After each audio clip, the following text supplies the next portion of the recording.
ഐശ്വര്യഗന്ധർവൻ. ഗന്ധർവന്മാരിൽ ദൈവീക പരിവേഷമുള്ളതും മിക്ക തറവാടുകളിൽ കുടിവെച്ച് ആരാധിച്ചു പോരുന്നവരുമാണ് ഐശ്വര്യഗന്ധർവൻ. ഗന്ധർവൻ എന്ന് കേൾക്കുമ്പോൾ നെറ്റി ചൊളിക്കേണ്ട കാര്യമില്ല. കാരണം ഐശ്വര്യഗന്ധർവൻ ഒരിക്കലും ഉപദ്രവകാരിയല്ല.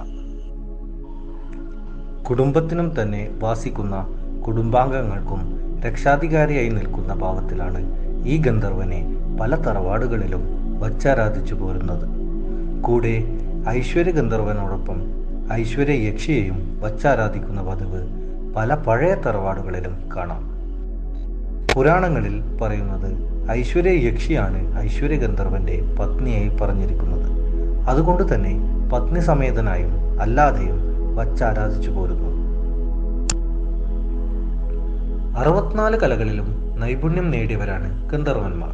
കൂടാതെ ആയോധന കലകളിലും വിദ്വാൻമാരാണ് എന്ന് പുരാണങ്ങളിൽ രേഖപ്പെടുത്തിയിട്ടുണ്ട്. മഹാഭാരതത്തിലെ പാണ്ഡവരിൽ പ്രധാനിയായ അർജുനന് നാട്യശാസ്ത്രം പഠിപ്പിച്ചതും ഐശ്വര്യഗന്ധർവനാണെന്ന് പറയുന്നു. ദേവലോകത്തെ അടിമകൾ എന്ന രീതിയിലാണ് പലരും ഗന്ധർവന്മാരെ കുറിച്ച് ധരിച്ചു വച്ചിരിക്കുന്നത്. അതിനു കാരണം ഗന്ധർവന്മാർ ചെയ്തു വന്ന തൊഴിൽ തന്നെയാണ്. ദേവന്മാരുടെ ദാസനും സോമരസം ഉണ്ടാക്കുന്നവരും അത് വിളമ്പുകയും ചെയ്യുന്നതായി ഇവരെ പറ്റി പുരാണങ്ങളിൽ കാണാം. എങ്കിലും സൗരഭ്യമുള്ള ശുഭ്രവസ്ത്രങ്ങൾ അണിഞ്ഞ് എന്നും ദേവന്മാരെ പോലും പിന്നിലാക്കുന്ന ശരീര സൗന്ദര്യവും ആകർഷണതയും ഇവർക്കുണ്ട്. സംഗീതപ്രിയനും മനോഹരമായി ഗാനങ്ങൾ ആലപിക്കുന്ന ഇവർ ദേവന്മാരെ പാട്ടുപാടി രസിപ്പിക്കുക എന്ന മറ്റൊരു ജോലി കൂടി ഉണ്ട് എന്ന് പറയപ്പെടുന്നുണ്ട്. എങ്കിലും പലവിധ നിയന്ത്രണങ്ങളും അവർക്ക് അവിടെയുണ്ട്. അതിൽ ഒന്നാണ് സോമരസം കഴിക്കാൻ പാടില്ല എന്നുള്ളത്. 4433 ഗന്ധർവന്മാർ ഉണ്ടെന്ന് പറയപ്പെടുന്നു. അതിൽ കുറച്ചു ഗന്ധർവന്മാർ മാത്രമാണ് തന്ത്രശാസ്ത്രത്തിൽ രേഖപ്പെടുത്തിയിട്ടുള്ളത്.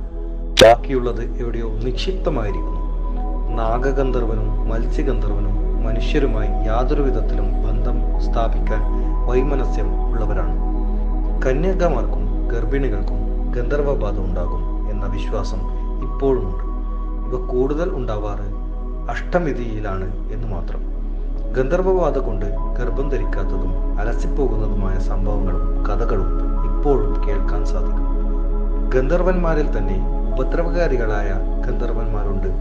അതിൽ പ്രധാനികളാണ് ഹന്തുകാമൻ, വിരന്തുകാമൻ, ഭുക്തകാമൻ, പച്ചമാന ഗന്ധർവൻ, പവിഴമാന ഗന്ധർവൻ, അപസ്മാര ഗന്ധർവൻ മുതലായവ. ആകാശ ഗന്ധർവന്മാരിൽ രാജാവ് ചിത്രരഥനും ഐശ്വര്യഗന്ധർവന്മാരിൽ രാജാവ് ചിത്രാംഗതനും ആണെന്നാണ് പുരാണങ്ങളിൽ രേഖപ്പെടുത്തിയിട്ടുള്ളത്. ഗന്ധർവബാധകൾ കൊണ്ടുള്ള ദോഷങ്ങൾ അകറ്റാൻ ഗന്ധർവ പ്രീതി വരുത്തി ബാധ ഒഴിപ്പിക്കുകയാണ് പതിവ്. ഗന്ധർവൻ തുള്ളൽ, തെയ്യാട്ട്, കളംപാട്ട് എന്നിവയൊക്കെ ഗന്ധർവ പ്രീതിക്കുള്ള അനുഷ്ഠാനങ്ങളാണ്. കൂടാതെ ബാധിച്ച ആളെ നക്ഷത്രവൃക്ഷം കൊണ്ട് പ്രതിമയുണ്ടാക്കി ശുദ്ധി വരുത്തി അതിൽ ലാപിന്യാസവും പ്രാണപ്രതിഷ്ഠയും നടത്തി ഹോമം കഴിച്ചു മറ്റു കർമ്മങ്ങളും ചെയ്ത് ബാധയെ ഒഴിപ്പിക്കുന്നതായും കണ്ടുവരുന്നു.